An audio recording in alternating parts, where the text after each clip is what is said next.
Es 2014. El desarrollador de videojuegos independiente Scott Cawthon, luego de una mala racha, empieza a trabajar en un proyecto que decidiría todo.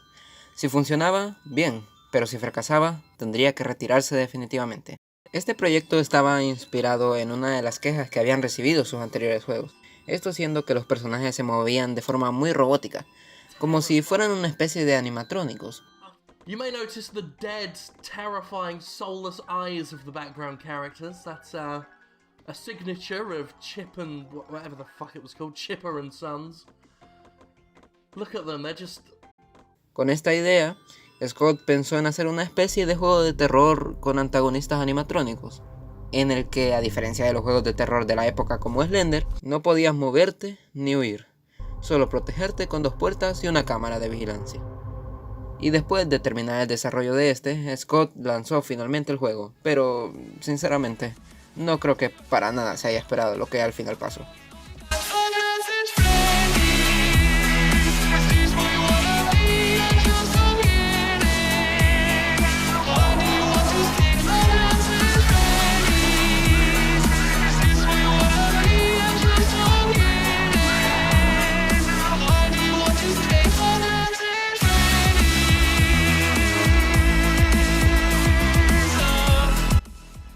Five Nights at Freddy's se convirtió en uno de los juegos más famosos del momento, por sus ideas tan interesantes y diferentes a otros juegos del estilo, personajes tan simples pero atrayentes y la historia que iba contando de fondo, y por qué no decirlo, en parte por el gran recibimiento que tuvo en YouTube.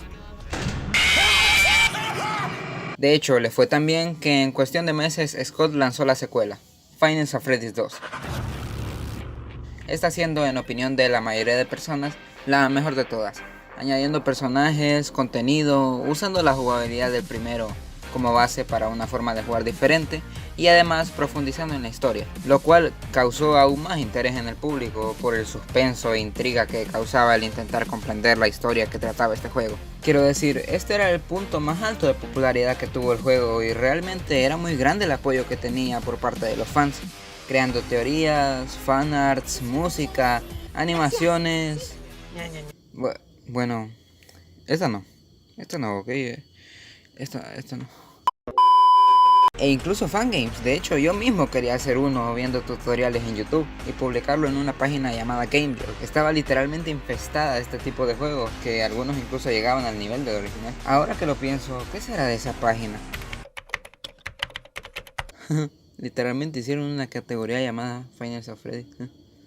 What the fuck? What the fuck? Como iba diciendo, la gente estaba realmente emocionada por el lanzamiento del tercer juego. Lastimosamente, este no fue lo que esperábamos.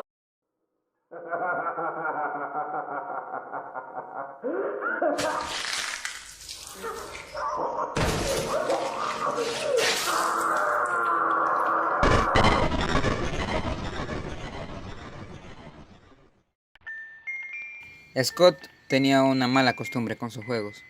Hacía las cosas, por así decirlo, muy a la rápida. Quiero decir, desarrollaba sus juegos entre periodos muy cortos de tiempo y a veces incluso adelantaba la fecha de salida. De hecho, apenas le dedicó 3 meses de desarrollo a este juego. Esto llegó a que mucha gente lo catalogara como el peor de la franquicia, pues parecía que estaba sin terminar o no estaba muy bien pensado, teniendo una jugabilidad que dejaba mucho que desear, personajes sin mucha gracia, quitando a Springtrap, minijuegos repetitivos y la pendejada esa del final verdadero super rebuscada. Alright, so once you're in night 2, what you need to do is you need to go to camera 8 over here and double click on the Balloon Boy poster. This will open up a little mini game where you have to collect all the balloons. Alright, so once you're back into night 2, what you need to do is go to your cameras and go to camera 7. As you can see, there's an arcade machine right here and some buttons. What you need to do is click the buttons in the order top left, top right, bottom right, and that'll open up Mangle's quest. What you do here is you grab all of Mangle's body parts while avoiding this lovely gentleman right here.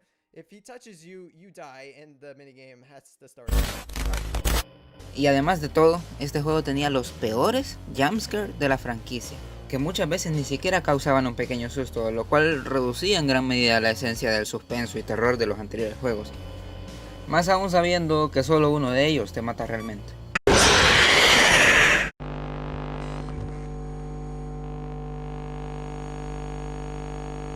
Y aunque lo que voy a mencionar le pasaba a todos los juegos tarde o temprano, por lo que mencioné a este le pasaba mucho antes. De lo que hablo es que deja de ser un juego de terror a uno más de estrategia y ritmo, por así decirlo. Que es cuando llega ese punto en el que te esperas los screamers y sabes cómo defenderte de cada animatrónico, y lo único que haces es intentar que no te maten más por pasártelo que por el mismo susto que te dan al matarte. Pero bueno, eso ya es otro tema aparte. Y por lo que a mí me parece, este es el punto en el que Five Nights at Freddy's empezó a decaer como franquicia más que en notoriedad en sí. Porque por más que el juego tuviese tantas fallas, la gente seguía apoyándolo. Y claro, tú pensarás que Scott habrá aprendido de sus errores y aprendió que tiene que pulir más los juegos antes de sacarlos, pero no.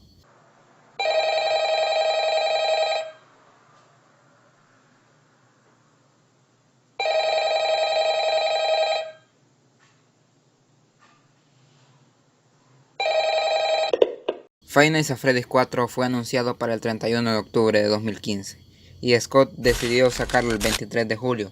Literalmente lo hizo en menos de 4 meses. Y aunque no fuera realmente un mal juego, pues se diferenciaba de los demás y daba un buen cierre a la historia de Five Nights at Freddy's, la popularidad del juego estaba decayendo lentamente. Y aunque se suponía que este juego iba a ser el último de la franquicia, luego llegó Five Nights at Freddy's World. Fuera bromas, este es de mis juegos favoritos de la franquicia y me divertí bastante jugándolo y desbloqueando todos los monitos.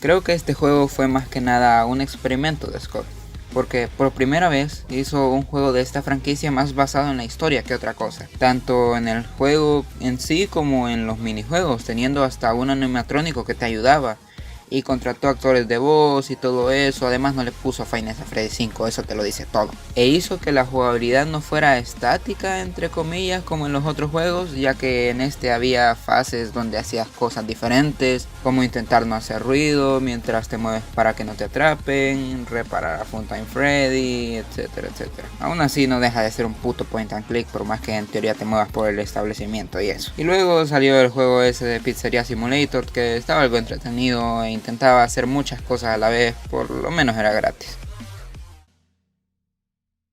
Y así llegamos a día de hoy, donde Five Nights at Freddy's tiene libros, merchandising e incluso un juego de realidad virtual en PlayStation 4. Y además un fandom en el que queda la gente más fiel y que más disfrutaba el juego, pues la otra gente se habrá ido a ver gameplays de, yo que sé, Vending the Ink Machine. ¿Alguien se acuerda de Vending the Ink Machine? Porque yo no. Pero esto nos deja la pregunta, ¿Five Nights at Freddy's murió? Pues no del todo, pues hay otra entrega prácticamente confirmada. Pero a no ser que en alguna de estas, por una razón del destino, Five Nights at Freddy's vuelva a ser popular, llegará un punto en el que solo la recordaremos como la época en la que la gente teorizaba sobre quién era el hombre morado, la época en la que se hacían canciones, la época en la que se subían videos de curiosidades de los personajes del juego, la época en la que la gente hacía parejitas con robots de almas de niños asesinados y los dibujaba en estilo anime, la época en la que tenías a Foxy de foto de perfil y querías un peluche de él, y lo recordaremos como ese juego del que todo el mundo hablaba y cómo lentamente desapareció. I hope you die in the fire.